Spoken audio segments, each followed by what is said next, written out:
This is Maceió. I'm in the state of Alagoas in the northeast part of Brazil. It's 25 degrees right now. 3 weeks away from winter. This is what it looks like.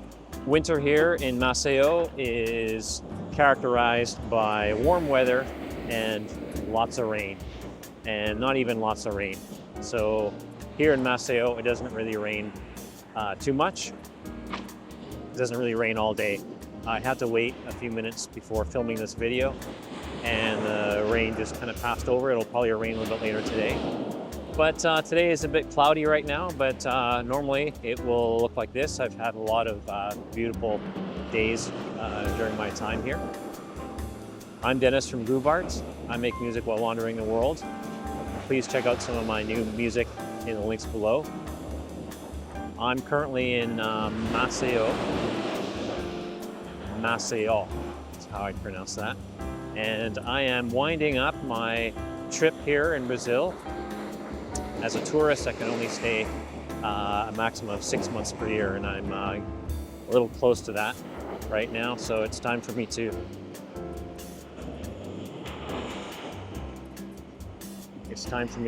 move on, but I am coming back for sure. So it's a beautiful city here. I made the jump from the south, down from Rio, Niterói, and Maricá down there, and decided to come up here and check it out up here. The weather is certainly different. It's a lot warmer, closer to the equator, but beautiful city here. And it's one of the places I'm considering living in. I spent time here doing, checking out apartments to rent on a long-term basis and exploring on my bike, as I usually do, to see if this is a place where I'd like to live. And the answer is certainly yeah. Yes. I'm here in winter. Right now it's, 3 weeks away from winter. So we're here in late autumn. So it's a lot quieter here than normal. So we'll see when we come back. When I come back, probably January time frame, we'll see what it's like in the summertime. If it's like any other beach area in Brazil, the population at least doubles, maybe triples. So it's been very peaceful here during the winter time, if you will. Lots of space on the beach. You can get a place to sit at restaurants. Still lots of things to do, and not have to wait in line for things. I'm sure some will be different. You're probably wondering why I'm walking on the beach with running shoes. Bom dia. But I'm actually getting ready to fly out. I'm making this recording at 7 a.m. in the morning. Before I hop on a plane, I'm getting ready to travel back to Canada. So all my other things are all packed away. So Maceió, some cool things about this place. For me, I had 7-8 days here. Not enough time, but just enough time to get a sampling and get a feel for what it's like here. Some touristy things. Again, I didn't do many of the big touristy things, and part of the reason is I know that I'm coming back, so I've got lots of time to do some of those things. So I spent my time biking, as I always do. What I love about this place is there's a bike path. So right now you can see behind me, or maybe you can't because it curves in a little bit, but a bike path going that direction goes on, I'm gonna say, for about 5 or 6 kilometers before it just kind of ends. And if you wanted to continue riding in that direction, you can still ride on the road. It's not too bad, at least during the autumn, the fall time period, low season. Going in the opposite direction, in the direction I'm walking, it goes for 7 kilometers, and it's a beautiful ride. It's all bike path. The cool thing they have here is they have a bike path, and they also have a running path in a green lane. And that's pretty cool. The fun thing about Brazil is just because it's a running path or a bike path, it doesn't necessarily mean it's exclusive to bikes or running. So you're gonna find all sorts of moving things in those lanes. So bikers will be mixed in on that green running path, and runners will also be mixed in on the other bike path. So it's kind of a cool thing here. But beautiful ride all the way out, and beautiful ride all the way back in. Lots of things to see. Some fun and cute things that they have here is they have this giant chair. They call it basically a giant chair, gigante cadeira, and it's a big tourist attraction. And so I took some photos there, and luckily enough had a drone, and had fun there. They also have these right across the street. They have these doors that face out into the water, into the beautiful view.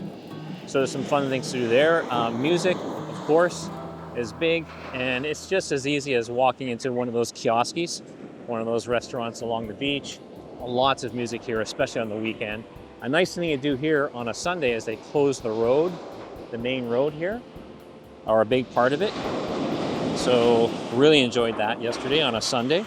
Checked out a great forró band, and I've never seen it before, but it was a band, like a full-on forró band with more instruments than I could actually see. It was really crowded, and but I've never actually seen forró formed with more than 4 instruments. This time there was probably at least 10 people there, and full drum kit, electric bass, saxophone, all the typical percussion, panderos, tumbao, I think, what's it called, tama, lots of different percussion instruments. And this band was made of police. So this police band was a great band. I've never seen forró perform that way. So really enjoyed it. Hung out there for a little bit. Wish I could have stayed longer, but there were other things to see and do for sure.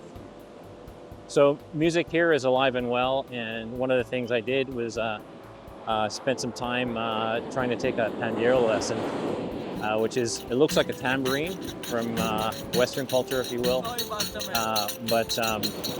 or I should say North American culture. It looks like a tambourine from North American culture, but it's played completely differently, and lots of different micro rhythms, lots of different hands.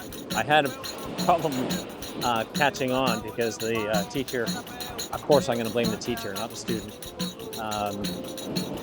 had a hard time catching on because he would show the entire pattern, and it was very hard to I couldn't get him to slow down. So anyway, spent a bit of time doing that, and we'll going to pursue some pandeiro more in the future. As I said, I checked out some apartments here, and it definitely looks like a place that I would like to spend time in. It's definitely hotter and warmer up here in the Northeast.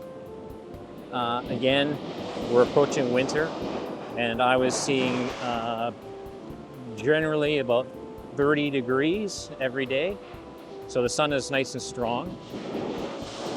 One of the frustrations I have in the Northeast, well, in Brazil in general, but in the Northeast it's even more, is the short hours of sunlight. So sunrise, I think, is at about 5 a.m., 4:30, 5 a.m., and sunset is at about 5:15-ish. And this gives you about 12 hours.